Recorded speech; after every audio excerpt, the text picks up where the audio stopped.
Tamam Meki, dinle. Sana neler olacağını anlatayım. Buraya gelip iyi polis kötü polis yapacaklar. Bunu sakın yeme, tamam mı? Yeme sebebim de bu işte. Polisler bu çörekleri bizi sınamak için bıraktılar. Yemezsen suçlusun demektir. Bütün tabağı yedim. Hepsini yedim. Tamam. Birlikteyiz. İçeri girdiklerinde tek kelime söyleme.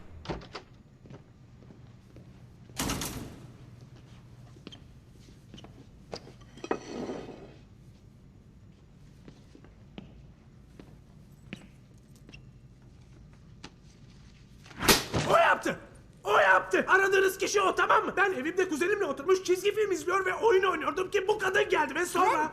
Delirdin Hey, mi? sen ya da başkası için hapse girmeyeceğim. Hayatım boyunca hiçbir kötülük yapmadım ben. Ya ben daha bakirim.